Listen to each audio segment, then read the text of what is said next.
اعوذ باللہ من الشیطان الرجیم بسم اللہ الرحمن الرحیم السلام علیکم ورحمۃ اللہ وبرکاتہ۔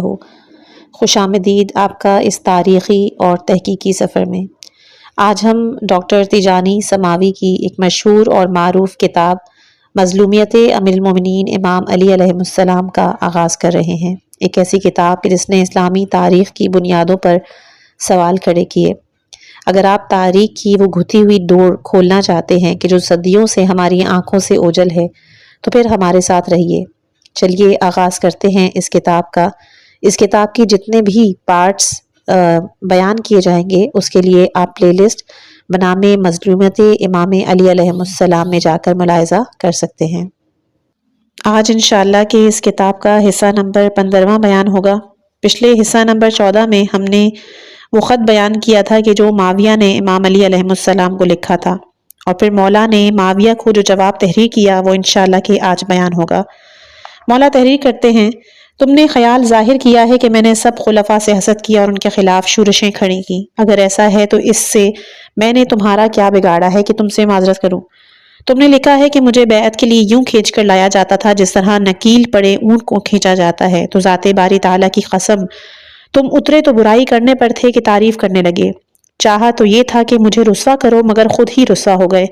بھلا مسلمان آدمی کے لیے اس میں کون سی عیب کی بات ہے کہ وہ مظلوم ہو جبکہ وہ نہ اپنے دین میں شک کرتا ہو نہ اس کا یقین ڈاواڈول ہو، اور میری اس میں دلیل کا تعلق اگرچہ دوسروں سے ہے، البتہ جتنا بیان یہاں مناسب تھا تم سے کر دیا۔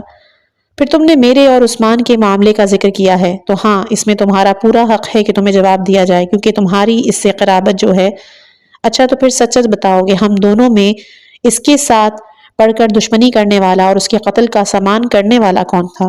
کیا وہ شخص جس نے عثمان کو مدد کی پیشکش کی مگر اس نے ٹھکرا دی، یا پھر اس کے قتل میں وہ شریک ہے کہ جس سے اس نے خود امداد طلب کی مگر وہ ٹال گیا اور اس کی موت کے اسباب فراہم کیے یہاں تک کہ خود ہی اس کا وقت آن پہنچا؟ ہرگز نہیں، خدا کی قسم ان میں پہلا شخص زیادہ دشمن قرار نہیں پا سکتا۔ اللہ ان لوگوں کو خوب جانتا ہے جو جنگ سے دوسروں کو روکنے والے ہیں اور اپنے بھائی بندوں سے کہنے والے ہیں کہ آؤ ہماری طرف آؤ، اور خود بھی جنگ کے موقع پر برائے نام ٹھہرتے ہیں۔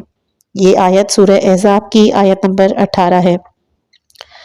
بے شک میں اس چیز کے لیے معذرت کرنے کو تیار نہیں ہوں کہ میں اس کے بعض بدعتوں کو ناپسند کرتا تھا۔ اگر میری خطا یہی ہے کہ میں انہیں صحیح راہ دکھاتا تھا اور ہدایت کرتا تھا تو اکثر ناکردہ گناہ ملامتوں کا نشانہ بن جایا کرتے ہیں اور کبھی نصیحت کرنے والے کو بدگمانی کا مرکز بن جانا پڑتا ہے۔ میں نے تو جہاں تک بن پڑا یہی چاہا کہ اصلاح ہو جائے، اور مجھے توفیق حاصل ہونا ہے تو صرف اللہ سے، اس پر میرا بھروسہ ہے اور اسی سے لو لگاتا ہوں۔ تم نے مجھے لکھا ہے کہ میرے اور میرے ساتھیوں کے پاس بس تلوار ہے، یہ کہہ کر تم روتوں کو بھی ہنسانے لگے۔ بھلا یہ تو بتاؤ کہ تم نے اولاد عبد المطلب کو کب دشمن سے پیٹھ پھیرتے ہوئے پایا اور کن تلواروں سے خوفزدہ ہوتے دیکھا؟ اگر یہی ارادہ ہے تو بقول شاعر تھوڑی دیر دم لو کہ حمل میدان جنگ میں پہنچ جائے۔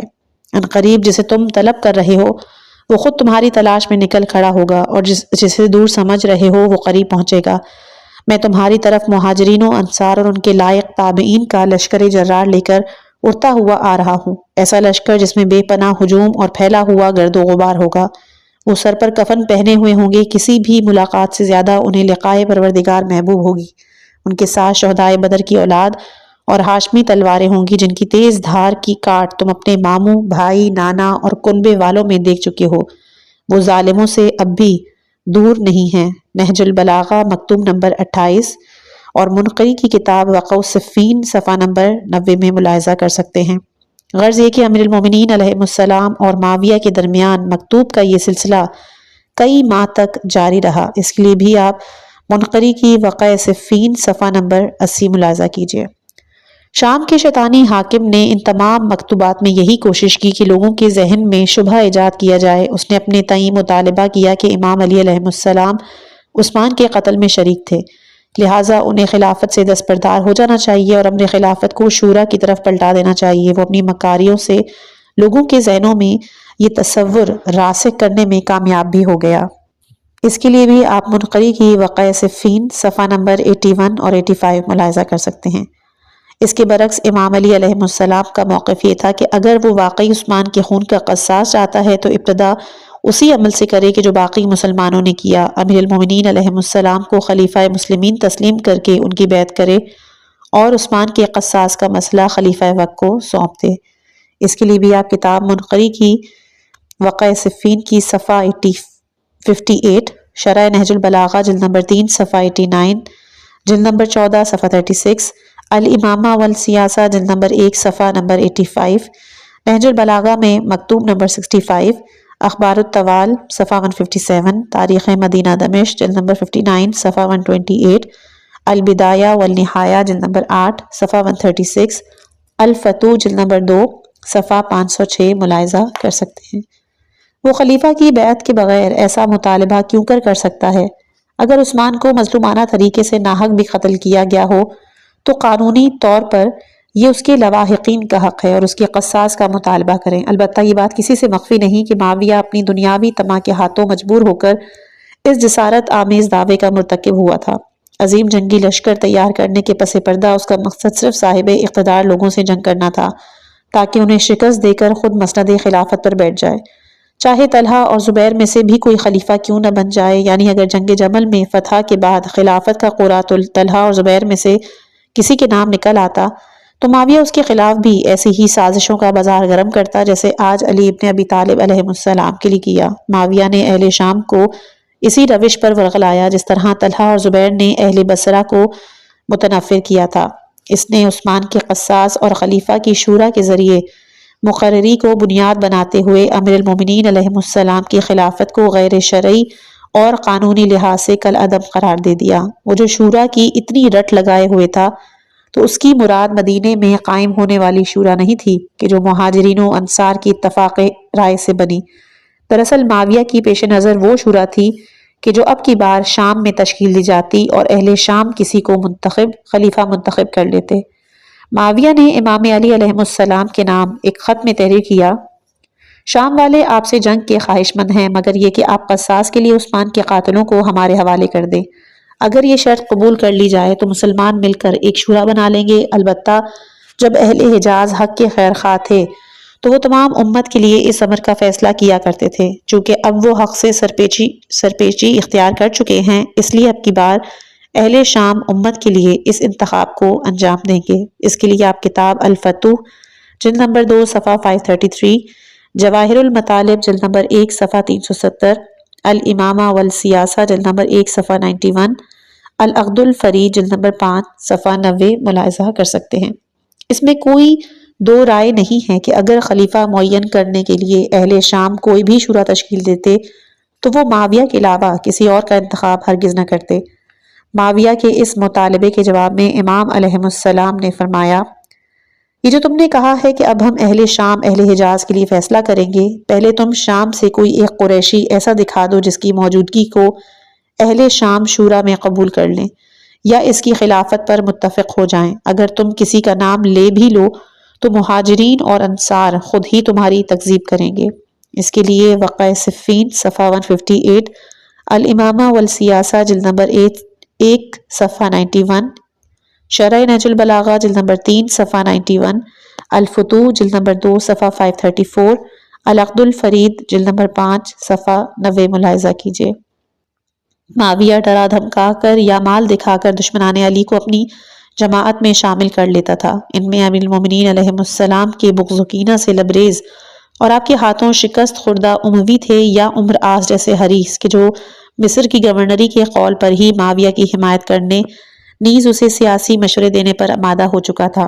معاویہ نے مصر کی گورنری کے وعدے پر عمر و آس کو شام آنے پر آمادہ کیا تاکہ وہ علی علیہ السلام کے ساتھ جنگ میں اس کی مدد کرے۔ اس نے بھی دین و آخرت کی انمول سعادتوں کو بیچ کر اس کام میں جی جان سے معاویہ کا ساتھ دیا۔ اس کے لیے آپ ابن ایثم کی الفتوح جلد نمبر 2 صفحہ نمبر 510، وقع صفین صفحہ نمبر 34، الامامہ والسیاسہ صفحہ نمبر 86، شرح نہج البلاغہ جلد نمبر 2 صفحہ 61، انصاب الاشراف جلد نمبر 2 صفحہ 285، تاریخ مدینہ و دمشق جلد نمبر 59 صفحہ 130، تاریخ یعقوبی جلد نمبر 2 صفحہ 184 ملاحظہ کیجیے۔ البتہ یہ دوستی دکھاوے اور ذاتی مصلحتوں کی بنا پر تھی، دونوں ایک دوسرے پر بھروسہ نہیں کرتے تھے۔ ان کے درمیان موجود اختلاف اس وقت تاریخ کے آئینے پر واضح ہوا کہ جب معاویہ فریب کارانہ چالوں سے بالآخر خلافت کی نشست پر براجمان ہو گیا۔ اس اختلاف کی دلیل یہ ہے کہ مصر کی حکومت عمرو آس کے سپرد کرنا معاویہ اس کی اوقات سے کہیں زیادہ تصور کرتا تھا۔ دوسری جانب عمرو آس بھی معاویہ کے ہاتھ خلافت لگنا اپنی سیاسی حکمتی عملی کے مرہون منت شمار کرتا تھا۔ اسی اختلاف کی بنا پر معاویہ نے گورنری کے معاہدے میں اسے فقط 7 سال کی حکومت عطا کی۔ اس کے لیے ابن سعد کی الطبقات جلد نمبر 4 صفحہ 258، تاریخ مدینہ دمشق جلد نمبر 46 صفحہ 174، سیر اعلام النبلاء جلد نمبر 3 صفحہ نمبر 73 ملاحظہ کیجیے۔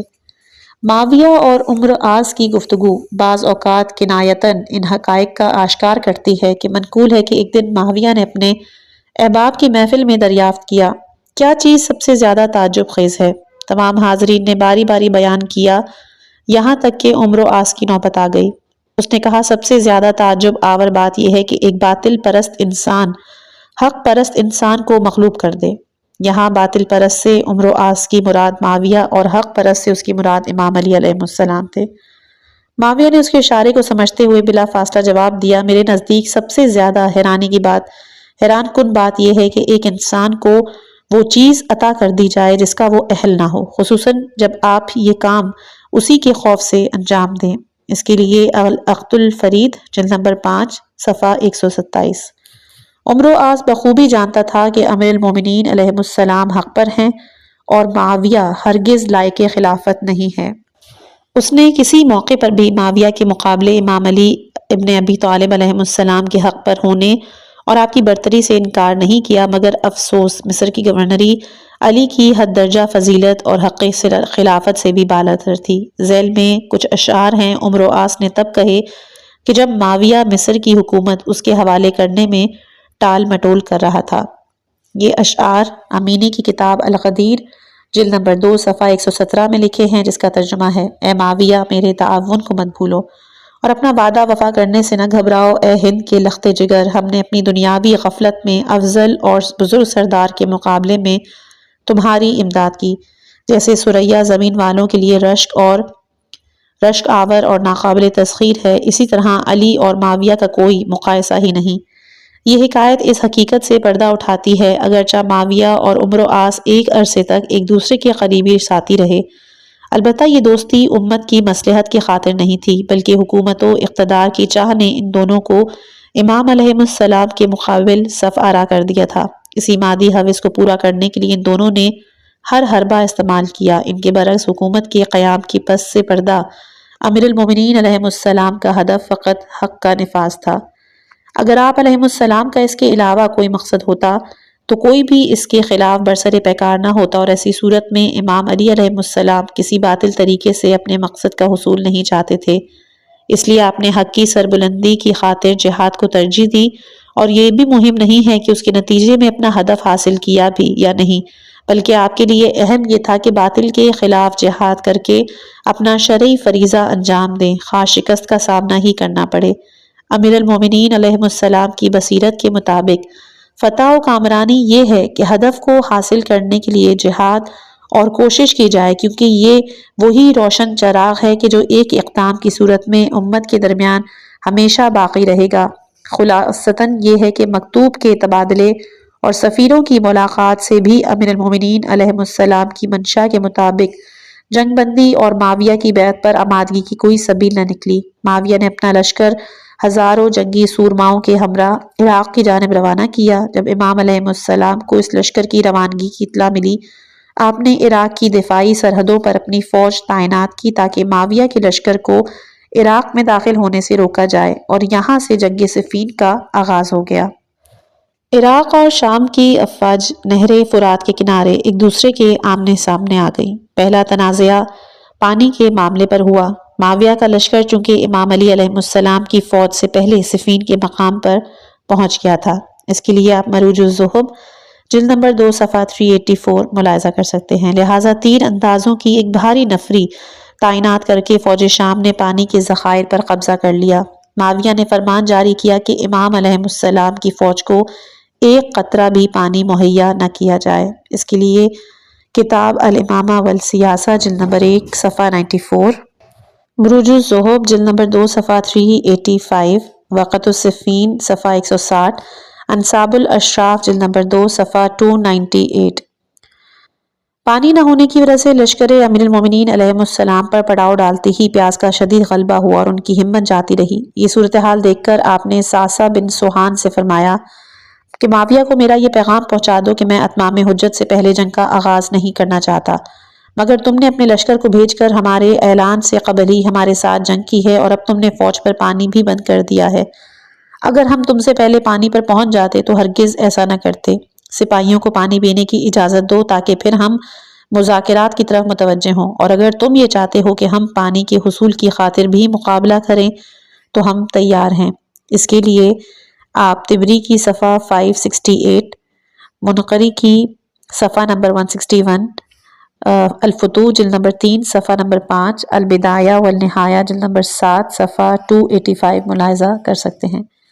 ساسا نے معاویہ کو امام علیہ السلام کے پیغام سے آگاہ کیا، مگر اس سے کوئی سود مند نتیجہ نہ نکلا۔ نیز عمر و آس کی رائے بھی معاویہ کو اپنا فیصلہ بدلنے کے لیے قائل نہ کر سکی۔ عمر چاہتا تھا کہ پانی کا تنازعہ بغیر کسی مارکے کے حل کر لیا جائے، مگر معاویہ نے اس کے مشورے کو رد کرتے ہوئے کہا، اے شامیوں، یہ ہماری پہلی کامیابی ہوگی۔ اگر میں نے انہیں پانی پینے کی اجازت دے دوں تو خدا مجھے اور میرے باپ کو حوض کوثر سے سیراب نہ کرے، انہیں بھی عثمان کی طرح پیاس سے ہلاک کرنا ہوگا۔ اس کے لیے آپ طبری کی صفحہ 569، تاریخ یعقوبی جلد نمبر 2 صفحہ 187، مروج الزہب جلد نمبر 2 صفحہ 385 اور ابن عیسم کی صفحہ نمبر 7 ملاحظہ کر سکتے ہیں۔ جب ایک دن اور رات گزرنے کے بعد بھی پانی بند رہا، یہ بات کہ وہ پانی ایک دن اور رات گزرنے کے بعد بھی بند تھا، یہ چیز کتاب منقری کی وقت الصفین صفحہ 162 اور دینوری کی اخبار الطوال صفحہ 168 میں نقل ہے۔ تو جنگ بندی کی خواہش اور خود سے اعلان جنگ نہ کرنے کے عزم کے باوجود اپنی سپاہ کی جان بخشی کی خاطر امیر المومنین علیہ السلام جنگ شروع کرنے کا فیصلہ کرنے پر مجبور ہو گئے۔ اس بابت حکم امام کے مطابق مالک اشتر سپاہیوں کے گروہ کے ساتھ کچھ ہی وقت میں اپنی بے مثال شجاعت کا مظاہرہ کرتے ہوئے پانی آزاد کروانے اور دشمن پر غالب آنے میں کامیاب ہو گئے۔ یہ چیز مقدسی کی البدہ والتاریخ جلد نمبر 5 صفحہ 217، منقری کی وقع صفین صفحہ 167، بلازری کی انصاب الاشراف جلد نمبر 2 صفحہ 299 میں ملاحظہ کر سکتے ہیں۔ عراق کی فوج کی اس فتح کے بعد لشکر شام پر یہ خوف طاری ہو گیا کہ کہیں اب پیاس کی شدت کو نہ جھیلنا پڑے۔ معاویہ جو کہ سب سے زیادہ خوفزدہ تھا، عمرہ سے کہنے لگا، تمہیں کیا لگتا ہے جیسے ہم نے ان کی فوج پر پانی بند کیا وہ بھی ہمارے ساتھ یہی سلوک کریں گے؟ عمرو جو کہ پہلے اپنی رائے کے مسترد کیے جانے پر دل جلائے بیٹھا تھا، معاویہ کی سرزنش کرتے ہوئے کہنے لگا، کیا یہ ممکن ہے کہ جیسے انہوں نے مارکہ خیز لڑائی سے پانی پر دسترس حاصل کی، ویسے ہی جنگ کرتے ہوئے تم پھر سے پانی پر مسلط ہو جاؤ؟ بہرحال اطمینان رکھو، جیسا ظلم تم نے اس کی فوج کے ساتھ کیا، علی ویسا کچھ بھی نہیں کریں گے، وہ پانی کے خاطر یہاں نہیں آئے۔ اس چیز کے لیے آپ کتاب مروج الزہب جلد نمبر 2 صفحہ 386، تاریخ یعقوبی جلد نمبر 2 صفحہ 188، الامامہ والسیاسہ جلد نمبر 1 صفحہ 95، شرح نہج البلاغہ جلد نمبر 3 صفحہ 331، اخبار الطوال صفحہ 169، وقع صفین صفحہ 186 اور الفتوح کی جلد نمبر 3 صفحہ نمبر 13 ملاحظہ کر سکتے ہیں۔ معاویہ اور عمر آس علی ابن ابی طالب علیہ السلام کو بخوبی جانتے تھے۔ انہیں یقین تھا کہ آپ کی شخصیت اس قسم کے پس رد عمل سے بہت بلند ہے، اور جیسا کہ معاویہ نے ظلم اور جبر سے فتح کو اپنا نام کرنا چاہا، امیر المومنین اس سے کہیں عادل اور رحم دل تھے کہ وہ سپاہ شام پر بندش آپ کا تصور بھی کرتے۔ امام علی علیہ السلام کی نگاہ میں سخاوت انسان کی بلند اخلاق کی نشانی ہے۔ اسی بنا پر ان دونوں کو یقین تھا کہ آپ کبھی بھی شامی فوج پر پانی بند نہیں کریں گے، خواہ اس کے سبب فوج شام مزید طاقتور ہو کر کامیابی سے ہمکنار ہی کیوں نہ ہو جائے۔ امیر المومنین علیہ السلام کی فوج کے کچھ سپاہی مطالبہ کر رہے تھے کہ خواہ تھوڑی ہی دیر کے لیے مگر فوج شام پر پانی بند کر دے۔ ان کے بار بار اصرار کے باوجود امام علیہ السلام نے فرمان جاری کیا کہ باغی باقی فوج کے سپاہی اپنی ضرورت کے مطابق پانی بھر کر لے جا سکتے ہیں، پانی اور ان کے درمیان کوئی رکاوٹ نہ بنے۔ امام نے اس فوج کو پانی پینے کی اجازت دی جو تھوڑی ہی دیر پہلے آپ کو اور آپ کے سپاہ کو پیاس سے مارنے کے درپے تھی۔ یہ بات آپ کتاب ابن عیسم کی الفتوح جلد نمبر 3 صفحہ نمبر 14، منقری کی وقع صفین صفحہ نمبر 162 اور شرح نہج البلاغہ صفحہ نمبر 313 جلد نمبر 3، تاریخ طبری جلد نمبر 3 صفحہ 569، الکامل فی التاریخ جلد نمبر 3 صفحہ 285 میں نقل ہے۔ امام علی علیہ السلام کی ایسی انسانیت پرور اور اسلام پسند فطرت ہی شامیوں کے لیے اتمام حجت تھی کہ وہ امیر المومنین علیہ السلام اور معاویہ میں فرق کو سمجھ سکیں۔ اگر شامی فوج کے وجود میں ذرا سے بھی خیر ہوتی تو وہ اس حقیقت کو درک کر لیتے کہ معاویہ کا ساتھ دے کر دراصل وہ حق کے مقابلے میں باطل اور باغی کا ساتھ دے رہے ہیں۔ آپ نے ہر محاذ پر لشکر شام سے حسن سلوک کو روا رکھنا لازم قرار دیا۔ جب آپ علیہ السلام نے اپنی فوج کے 2 افراد کو شامی سپاہیوں کے برا بھلا کہنے پر انہیں ملامت کرتے اور ان پر لعنت کرتے ہوئے سنا تو فوراً اپنے اصحاب کو ایسی گفتگو سے منع کیا۔ اس پر ان کی طرف سے ہونے والے سوال کہ کیا ہم حق پر نہیں ہیں، اس کے جواب میں فرمایا کیوں نہیں، لیکن میں یہ پسند نہیں کرتا کہ تم لوگ لعنت ملامت کرنے والوں میں بن جاؤ۔ اگر تم ان کا نامناسب کردار اور قابل مذمت اطوار بیان کرو تو یہ بات کہنے میں زیادہ سچی اور اتمام حجت کے لیے زیادہ مناسب ہے۔ بہتر یہ تھا کہ تم دشمن کے جواب میں کہتے اے خدا ہمارے اور ان کے خون کی حفاظت فرما اور انہیں گمراہی سے راہ راست کی طرف ہدایت کر دے، تاکہ جس حق کو قبول کرنے سے وہ گریز کر رہے ہیں اس سے واقف ہو جائیں اور جو بغض و کینہ سے شقی ہو چکا ہے اس پر سے اپنی نظر کرم ہٹا لے۔ اس کے لیے منقری کی وقع صفین صفحہ 103، نہج البلاغہ کا خطبہ نمبر 206، اسکافی کی المعیار والموازنہ صفحہ 137، شرح ابن ابی الحدید کی شرح نہج البلاغہ جلد نمبر 3 صفحہ 181، دینوری کی اخبار الطوال صفحہ 165، ابن اسیر۔ امام علی علیہ السلام نے صفین میں ہر ممکن کوشش کی بغیر کسی جنگ کے معاویہ کو اپنی اطاعت پر رضامند کرتے ہوئے مسلمانوں کے ساتھ ایک ہی صف میں شامل ہونے کے لیے زینہ فراہم کریں۔ اس کے لیے آپ بلازری کی انصاب الاشراف جلد نمبر 2 صفحہ 297، الفتوح جلد نمبر 3 صفحہ 19، البدایہ والنہایہ جلد نمبر 7 صفحہ 286 ملاحظہ کیجیے۔ مگر معاویہ ہر بار سرکشی دکھاتے ہوئے انکار کرتا رہا اور آپ کی بیعت کی دعوت کو رد کرتا رہا۔ تاریخ طبری جلد نمبر 3 صفحہ نمبر 570۔ ان کوششوں کی وجہ سے آپ علیہ السلام کے اپنے لشکر کے کچھ افراد آپ کے متعلق مغالطے کا شکار ہو گئے اور گمان کرنے لگے کہ شاید آپ نے خوف کی وجہ سے یا معاویہ کے متعلق اپنی رائے میں لرزش کے باعث جنگ کا ارادہ بدل دیا ہے۔ امام علی علیہ السلام نے ان شبہات کے جواب میں فرمایا میری تاخیر موت سے خوف کی وجہ سے نہیں ہے، خدا کی قسم مجھے اس سے بھی کوئی فرق نہیں پڑتا کہ میں موت پر ٹوٹ پڑوں یا موت مجھے آ پکڑے، مگر جو دوسری بات تم لوگوں نے کہی کہ میں معاویہ کی بابت کسی تردد کا شکار ہو گیا ہوں، بخدا میں نے ایک بھی لمحے اس مقصد کے علاوہ جنگ کو مؤخر نہیں کیا کہ مقابل فوج میری بیعت کر لے، میرے وسیلے سے ہدایت پالے اور صراط مستقیم سے متمسک ہو جائے، اور یہ بات مجھے اس سے زیادہ محبوب ہے کہ وہ گمراہ حالت میں میرے ہاتھوں قتل ہو کر گناہوں کا بوجھ لیے اس دنیا سے جائیں۔ اس کے لیے نہج البلاغہ کا خطبہ نمبر 55 ملاحظہ کریں۔ جب لشکر شام نے آپ علیہ السلام کی فوج پر حملہ کیا اور ان کے درمیان جدال شروع ہوا، دونوں اطراف سے افراد قتل ہونے لگے، پس امام نے اپنے پورے لشکر کو مارکہ آرائی کی اجازت دے دی۔ اس موقع پر آپ نے دعا کے لیے ہاتھ اٹھائے اور مناجات کی۔ اے اس زمین کے پروردگار جسے تو نے انسانوں کی قیامگاہ اور حشرت الارض چوپاؤں اور لاتعداد دیکھی اور اندیکھی مخلوق کے چلنے پھرنے کا مقام قرار دیا ہے، اے مضبوط پہاڑوں کے پروردگار جنہیں تو نے زمین کے لیے میخ اور مخلوقات کے لیے زندگی کا سہارا بنایا ہے، اے اللہ اگر تو نے ہمیں دشمنوں پر غلبہ دیا تو ظلم سے ہمارا دامن بچانا، حق کے سیدھے راستے پر برقرار رکھنا، اور اگر دشمنوں کو ہم پر غلبہ دیا تو ہمیں شہادت نصیب کرنا اور فریب حیات سے بچائے رکھنا۔ نہج البلاغہ خطبہ نمبر 171 اور منقری نے وقع صفین کتاب صفحہ 232 میں نقل کیا ہے۔ دونوں افواج آپس میں ایسے گتم گتھا ہوئیں کہ تاریخ انسان میں کبھی بھی ایسی جنگ نہ دیکھی گئی تھی۔ مارکہ صفین میں امام علیہ السلام کے علاوہ صحابہ رسول کی بھی بڑی تعداد نے شرکت کی، جن میں سر فہرست عمار یاسر تھے۔ بے مثال شجاعت کا مظاہرہ کرتے ہوئے دشمنوں کے صفوں کو چیرتے جا رہے تھے، پکارتے جاتے، خدا کی قسم اگر تم ہمیں مار کر ٹکڑے ٹکڑے کر دو اور پھر ہماری لاشوں کو دور کسی میدان میں پھینک آؤ، تب بھی ہمارے یقین میں کچھ کمی نہیں آئے گی، ہم حق پر ہیں اور تم لوگ باطل پرست ہو۔ اس کے لیے جن کتابوں کا حوالہ ہے وہ اچھی خاصی ہیں، تو اس کے لیے میں آپ لوگوں کو اس کی اسکرین شاٹ پیش کر دیتی ہوں۔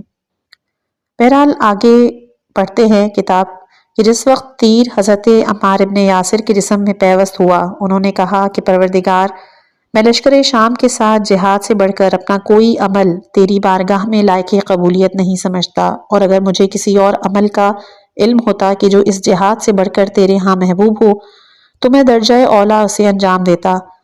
پروردگارا، تو اس بات کو بھی جانتا ہے، اگر مجھے یہ علم ہو کہ تیری خوشنودی اس میں ہے کہ میں اپنی تلوار کی نوک اپنے شکم میں پیوست کر دوں اور پھر پشت سے باہر نکال لوں تو میں اس پر عمل کرنے سے دریغ نہیں کروں گا۔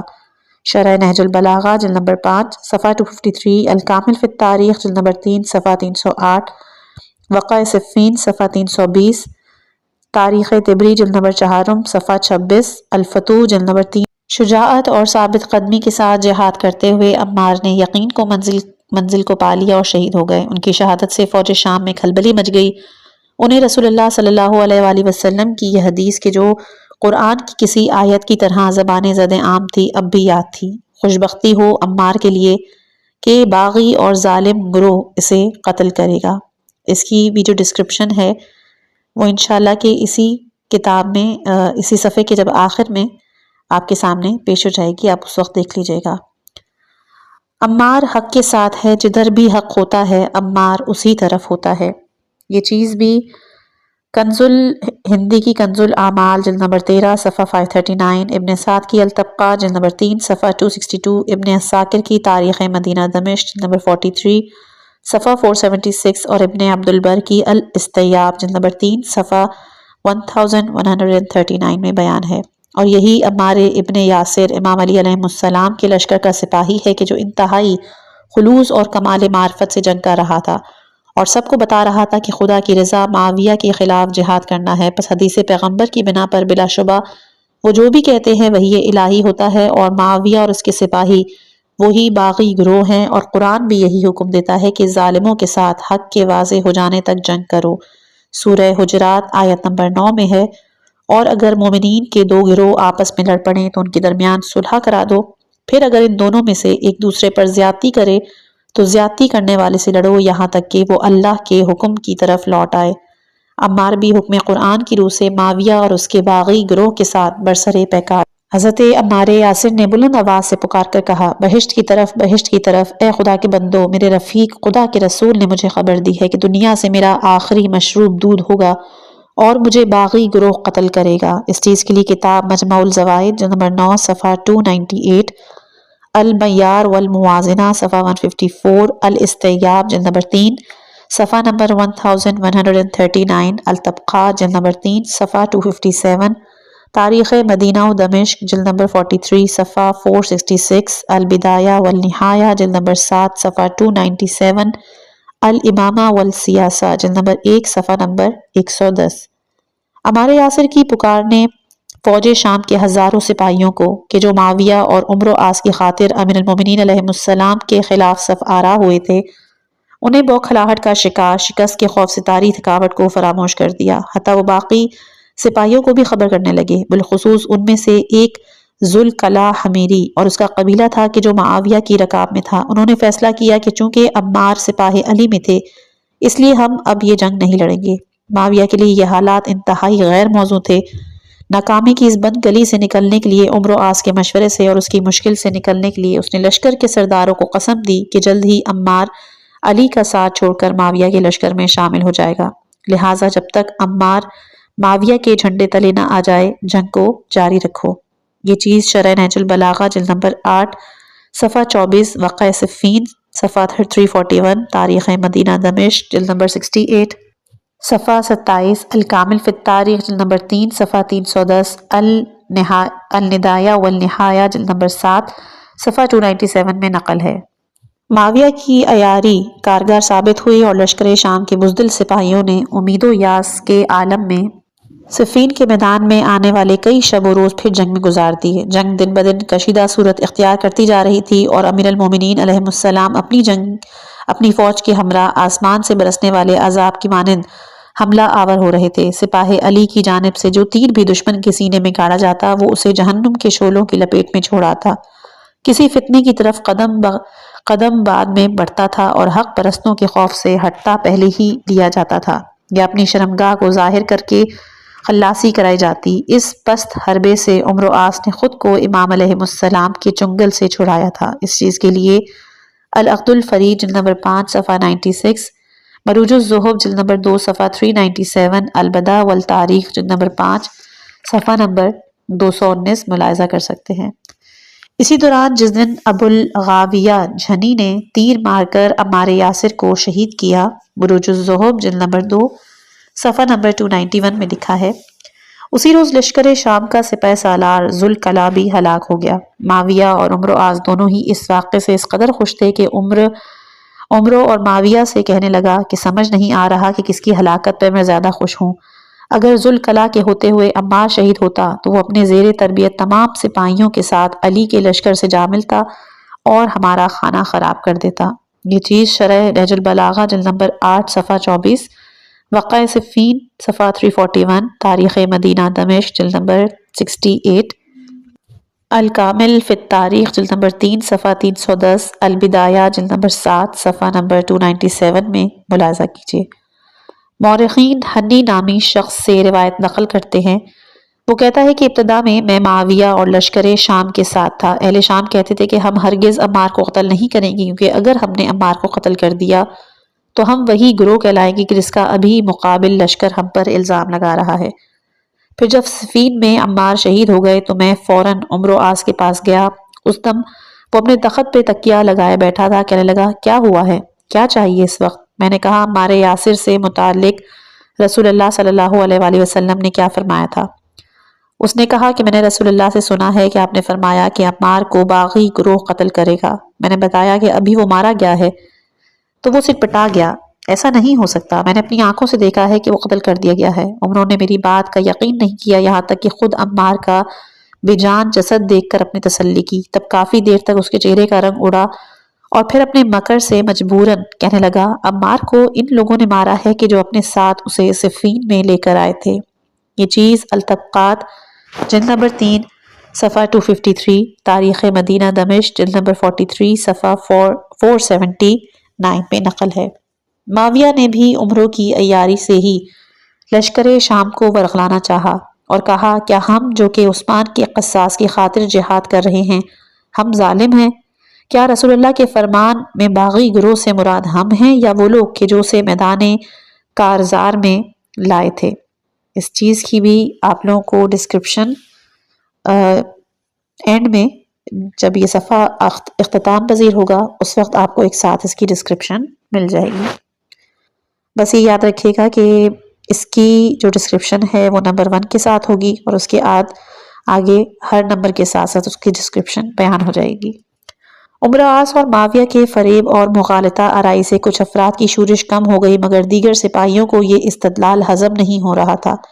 تاہم وقتاً فوقتاً متزلزل ہونے کے باوجود جنگ صفین کئی ماہ تک جاری رہی اور امام علی علیہ السلام کے سپاہی جان ہتھیلی پر سجائے اس شدت سے لشکر شام پر حملہ آور ہوتے کہ سر اٹھانے سے پہلے ہی قلم کر دیتے اور کسی بھی آگ کو روشن ہونے سے پہلے ہی بجھا دیتے۔ امیر المومنین علیہ السلام خود اپنے شجاع اور دلیر سپاہیوں کے ساتھ میدان کارزار میں اترتے تو اہل شام کہ جس بھی ٹولے سے ٹکراتے یا تو اسے قتل کر دیتے یا جنگ سے فرار پر مجبور کر دیتے۔ کتنے ہی شامی واصل جہنم ہوئے، کہا جاتا ہے کہ طرفین سے قتل ہونے والوں کی تعداد 70,000 یا اس سے بھی زائد ہو گئی تھی۔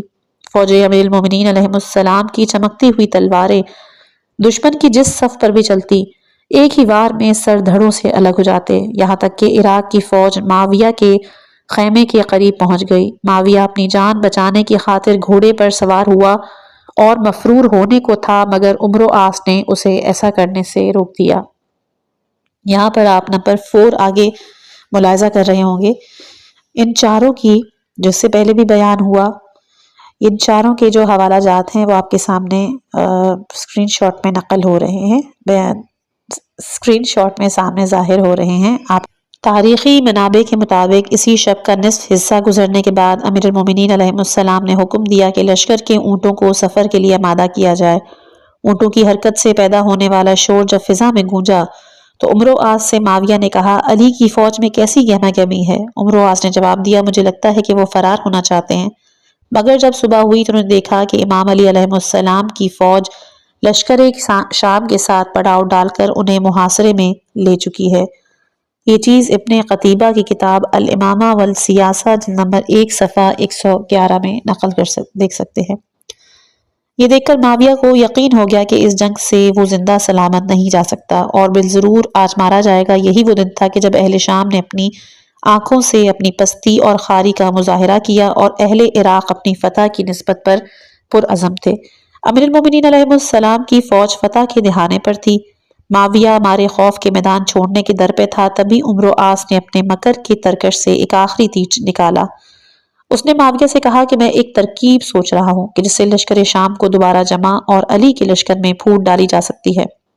ہم قرآن نیزوں پر اٹھائیں گے اور مقابل لشکر کو قرآن کی دعوت دے گے۔ اگر وہ سب ہماری دعوت کو قبول کر لیں تو جنگ خود ہی ختم ہو جائے گی، اور اگر اس فیصلے سے متعلق ان میں پھوٹ پڑ جائے تو بھی وہ اپنا روب و دبدبہ اور جیتی ہوئی جنگ ہاتھ سے کھو بیٹھیں گے۔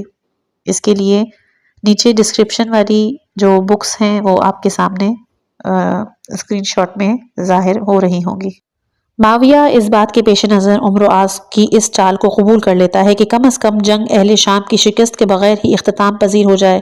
بس اس نے حکم دیا کہ قرآن نیزوں پر بلند کیے جائیں اور سب کو قرآن کی حاکمیت کی طرف بلایا جائے۔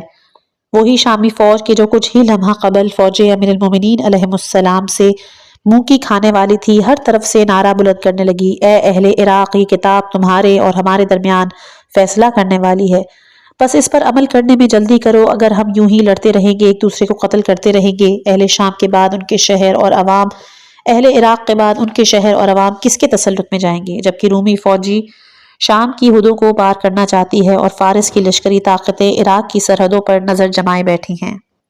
شرح نہج البلاغہ جلد نمبر 2 صفحہ 215، بروج الزہب جلد نمبر 2 صفحہ 400، انصاب الاشراف جلد نمبر 2 صفحہ نمبر 323۔ اس متعلق نجاشی کا ایک شعر بھی مرقوم ہے، اور اہل شام نے نیزوں پر خدا کی بہترین کتاب کو بلند کیا اور پکارنے لگے، اے علی محمد کے چچا زاد، کیا تمہیں کوئی پرواہ نہیں کہ 2 افواج ہلاک ہو جائیں گی؟ اس کے لیے مروج الزہب جلد نمبر 2 صفحہ 400 اور البدع والتاریخ جلد نمبر 5 صفحہ 220 ملاحظہ کریں۔ امیر المومنین علیہ السلام جو کہ معاویہ اور عمرو آس کی پس فطرت سے آگاہ تھے، فرمایا، بخدا یہ قرآن کے حمایتی نہیں ہیں بلکہ فریب کاری دکھاتے ہوئے دھوکہ دے رہے ہیں۔ میں نے ناقصین کے خلاف جنگ میں قرآن کو پیش کیا تھا، اور انہیں چونکہ میرے اس عمل کی خبر ہے، یہ بھی اس روش کو اپنانا چاہتے ہیں، مگر جو میرا موقف تھا ان کی نیت وہ نہیں ہے، لہٰذا ان کے عمل پر توجہ نہ کرو اور اپنے قصد اور یقین کو محکم رکھو۔ یہ چیز کتاب انصاب الاشراف جلد نمبر 2 صفحہ نمبر 323، تاریخ یعقوبی جلد نمبر 2 صفحہ 188 میں نقل ہے۔ جیسا کہ گزشتہ ابواب میں بیان ہو چکا ہے کہ جنگ جمل میں امام نے ایک بار عبداللہ بن عباس کو اور ایک اور نوجوان کو قرآن دے کر عائشہ کے سپہ سالاروں کے پاس بھیجا تاکہ انہیں قرآن کے مطابق فیصلہ کرنے پر راضی کیا جا سکے۔ یہ عمل فقط اس لیے تھا کہ امیر المومنین علیہ السلام کسی بھی قیمت پر جنگ کو برپا ہونے سے روکنا چاہتے تھے، جس کی حتماً بہت سے تلخ نتائج جھیلنا پڑتے۔ آپ نے جب یہ قدم اٹھایا تو آپ کو اطمینان تھا کہ اگر جنگ واقع ہوتی ہے تو یہ امام علی علیہ السلام کے لیے نفع بخش ثابت ہوگی، اگرچہ کہ آپ بنا کسی خونریزی کے جنگ جیتنے کو مارکہ ہرائی کے بعد جنگ جیتنے پر ترجیح دے رہے تھے، جبکہ عمرو آس اور معاویہ کا مقصد شکست کی ذلت سے بچنا اور حاکمیت قرآن کی آڑ میں لوگوں کو گمراہ کرنا تھا۔ معاویہ کے ساتھ جنگ میں پہلے ہی دن جب آپ کوفے میں داخل ہوئے، معاویہ سے نبردازبہ ہونے میں بھی آپ کی روش صلح صفائی اور کسی بھی قسم کی قتل و غارت سے باز رہنا تھا۔ آپ کئی ماہ تک مکتوبات کے ذریعے اور قاصد بھیج کر معاویہ کو جنگ اور امت پر اس کے برے اثرات سے خبردار کرتے رہے۔ صفین کے مقام پر جب امام علیہ السلام کی فوج پانی پر غالب آ گئی، تب اگر آپ چاہتے تو اپنی طاقت سے پانی کی بندش کر سکتے تھے، مگر عجب سخاوت کا مظاہرہ کیا اور عام اجازت دے دی کہ لشکر عراق کی طرف فوج شام بھی پانی سے سیراب ہو سکتی ہے۔ امیر المومنین علیہ السلام رسول اللہ صلی اللہ علیہ وآلہ وسلم کی مانند اسلامی اقدار کو فروغ دینا چاہتے تھے۔ آپ چاہتے تھے کہ یہ تعلیمات تمام انسانوں تک پہنچائی جائیں۔ آپ حق کی سربلندی کے اس قدر شدائی تھے، چاہتے تھے کہ تمام لوگ حق کے پیروکار ہو جائیں، مگر معاویہ حکومت اور طاقت کی خاطر برسر پیکار تھا۔ وہ اس منطق اور ارادے سے امام علی علیہ السلام کے ساتھ جنگ پر مصر تھا جیسے آپ کا باپ اور پورا بنو امیہ رسول اللہ صلی اللہ علیہ وآلہ وسلم اور آپ کی رسالت کے دشمن تھے۔ اس کی دلیل یہ ہے کہ معاویہ کو بھی قرآن تب یاد آیا اور اسے نیزوں پر تب اٹھایا گیا کہ جب اس کی اپنی شان و منزلت خطرے میں پڑ گئی اور اس کی فتح کی کوئی امید باقی نہ رہی۔ اس چال سے معاویہ کا مقصد ہرگز یہ نہیں تھا کہ وہ حاکمیت قرآن کے لیے اپنی جان کا نذرانہ پیش کرے، بلکہ اس کی اولین چاہ اپنی جان بخشی تھی، نیز اگلے مارکے کے لیے فوج کی تشکیل اور امام علیہ السلام کی فوج کو متزلزل کرنا۔ جب وہ اس چیز سے مایوس ہو گیا کہ اپنی فوج اور جنگی قوت سے امام کی فوج کو شکست دے سکے، اس نے اپنی ازلی مکر و فریب سے امیر المومنین علیہ السلام کی سپاہ کے ارادوں کو پست اور ان میں شبہات پیدا کر دیے۔ اس کی چال کام کر گئی۔ جیسے ہی شامیوں نے کتاب خدا کا نعرہ بلند کیا، امام علی علیہ السلام کے لشکر میں بھی جگہ جگہ سے ضعیف العقیدہ افراد کے جواب نے فضا کو پر کر دیا کہ ہم آمادہ ہیں کہ کتاب خدا کی بنیاد پر شامی فوج سے مذاکرات کریں۔ یہ چیز شرح نہج البلاغہ جلد نمبر 2 صفحہ 216، وقت الصفین صفحہ 478، النصاب الاشراف جلد نمبر 2 صفحہ 323 میں نقل ہے۔ یعنی کہ امیر المومنین علیہ السلام کی فوج کے اس طبقے نے ان کے نعرے کے جواب میں حامی بھر کر ان کے موقف کی تائید کی۔ لشکر امیر المومنین علیہ السلام کے اس گروہ میں اشعث بن قیس سب سے آگے تھا کہ جو جنگ کو رکوانا چاہتا تھا اور معاویہ کا ہی ہم فکر تھا۔ یہ چیز الفتوح جلد نمبر 3 صفحہ 182، تاریخ یعقوبی جلد نمبر 2 صفحہ 188، شرح نہج البلاغہ جلد نمبر 2 صفحہ 222، مروج الذہب جلد نمبر 2 صفحہ نمبر 400 میں نقل ہے۔ اشعث ایک دوغلی شخصیت کا مالک تھا اور ہر وقت اس کی تائید اور حمایت بدلتی رہتی تھی۔ وہ رسول اللہ صلی اللہ علیہ وآلہ وسلم کے زمانے میں مسلمان ہوا، آپ کی رحلت کے بعد مرتد ہو گیا، اور پھر پہلے خلیفہ کے دور میں مسلمانوں کے ساتھ جنگ ہارنے کے بعد مسلمان ہوا اور ابو بکر کی بہن سے شادی کی۔ دوسرے خلیفہ نے اسے اپنے دور میں معزول کر دیا، مگر تیسرے کے زمانے میں پھر اسے آذربائیجان کی گورنری مل گئی۔ اگرچہ کہ امام علی علیہ السلام کے دور میں اسے آذربائیجان کی حکومت سے برطرف کر دیا گیا، پھر وہ کوفے آ گیا۔ اشعث ان لوگوں میں سے تھا کہ جن پر امام کو خاطر خواہ بھروسہ نہیں تھا، اس سبب اس پر کڑی نظر رکھی جاتی تھی۔ صفین میں اگرچہ کہ اشعث امام علی علیہ السلام کی فوج میں تھا، مگر معاویہ کی کوشش تھی کہ اسے مال و متاع کا فریب دے کر آمادہ کر لے تاکہ اشعث عراقی فوج کو حاکمیت کے مسئلے پر قائل کر لے۔ اشعث نے اس کے لیے بھرپور کوشش کی اور آخرکار فوج کے سپہ سالاروں کے ساتھ الجھنے اور بحث کرنے کے بعد عراق کی فوج کے ایک حصے کو منتشر کیا اور انہیں قرآن کی حاکمیت قبول کرنے پر قائل کر دیا، جس کے لیے آپ کتاب الطبقات جلد نمبر 6 صفحہ 22، اسد الغابہ جلد نمبر 1 صفحہ 97، الاصابہ جلد نمبر 1 صفحہ 239، سیر اعلام النبلہ جلد نمبر 2 صفحہ 37، تہذیب الکمال جلد نمبر 2 صفحہ 286 ملاحظہ کر سکتے ہیں۔ اشعث جیسے ضعیف العقیدہ افراد کی امام علی علیہ السلام کے لشکر میں موجودگی کا فائدہ اٹھاتے ہوئے معاویہ امام علی علیہ السلام کے لشکر سے بڑی تعداد کو جہاد سے بیزار کرنے میں کامیاب ہو گیا۔ اکثر سپاہیوں کے دل میں ان انعام اور اکرام کا سن کر معاویہ کے لیے رغبت پیدا ہو گئی، جس کا وعدہ اہل شام سے معاویہ نے قبیلہ عق سے وعدہ کیا کہ اگر امیر المومنین علیہ السلام کے لشکر میں موجود حمیدان قبیلے کو شکست دیں گے تو انہیں بیت المال سے 2 گنا انعام دیا جائے گا، اور اگر ان میں سے کوئی قتل ہو جاتا ہے تو اس کا حصہ اس کے چچا زاد کو دیا جائے گا۔ پس جب یہ خبر امیر المومنین علیہ السلام کی سپاہ تک پہنچی تو متزلزل عقائد رکھنے والے حسرت کرنے لگے کہ وہ بھی معاویہ کے رکاب میں ہوتے۔ اس چیز کے لیے وقت صفین صفحہ 433 اور شرح نہج البلاغہ جلد نمبر 8 صفحہ 76 ملاحظہ کر سکتے ہیں۔ ایک اور سبب کہ جس کی بنا پر امیر المومنین علیہ السلام کی فوج میں پھوٹ ڈالنا آسان ہو گیا تھا، وہ اس کا مختلف مقامات سے دستوں کی شکل میں یکجا ہونا تھا۔ حجاز، کوفہ اور بصرہ کے علاقوں سے یہ فوجی دستے امام کے ہمراہ ہوئے تھے۔ اس فوج میں وہ لوگ بھی شامل تھے کہ جو عثمان کے قصاص کے خواہاں تھے اور بعد میں یہ عثمانی کہلائے۔ اس طرح جو جنگ جمل میں طلحہ اور زبیر کے ہمراہ بصرہ آئے تھے مگر اسیر ہو گئے، ایسے افراد امام علی علیہ السلام پر ایمان اور آپ کی خلافت پر آمادہ ہونے کی وجہ سے معاویہ کے خلاف نہیں ہوئے تھے، بلکہ جنگ جمل میں امام علیہ السلام کے ہاتھوں اپنے پیاروں کی موت کی وجہ سے آپ سے ناخوش تھے۔ نیز 37 ہجری میں ماہ محرم کے دوران جب دونوں افواج میں جنگ موقوف تھی، عراق اور شام کے سپاہیوں کا آپس میں آنا جانا لگا رہتا تھا، وہ ایک دوسرے کے حالات سے باخبر رہتے تھے، حتیٰ کہ ان میں سے بعض معاویہ اور عمرو آس سے بھی جان پہچان رکھتے تھے۔ ان تمام باتوں نے امیر المومنین علیہ السلام کی فوج میں اندرونی پسپائی کے اسباب فراہم کیے۔ ایک روایت کے مطابق معاویہ ابن عباس سے کہتا ہے کہ جس دن علی کی فوج فتح کے دہانے پر تھی اور میں بھی فیصلہ کر چکا تھا کہ گھوڑے کو ایڑ لگاؤں اور محاذ سے فرار حاصل کروں، تبھی اچانک علی کی فوج سے ایک فرد میرے نزدیک آ کر کہنے لگا، میں علی کی فوج سے اس فرد کی طرح دستبردار ہو گیا ہوں جو شام کے دھندلکے میں یہاں سے مکے کی جانب روانہ ہو۔ میں اس کو فرار کرتا دیکھ کر پشیمان ہو گیا اور خود جانے کا ارادہ ترک کر دیا۔ ابن عباس کہتے ہیں کہ میرے حد درجہ اصرار پر بھی معاویہ اس کا نام بتانے پر رضامند نہ ہوا اور کہا کہ کبھی بھی اس کا نام زبان پر نہیں لاؤں گا۔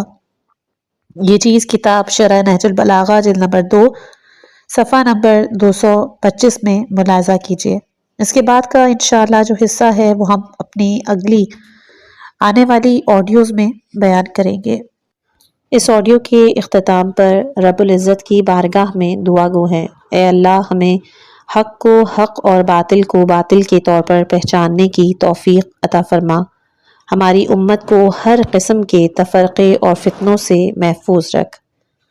اس ویڈیو کو لائک کیجیے، اپنے احباب کے ساتھ شیئر کیجیے اور چینل کو سبسکرائب کرنا مت بھولیے گا۔ تب تک کے لیے اللہ نگہبان، والسلام علیکم ورحمۃ اللہ وبرکاتہ۔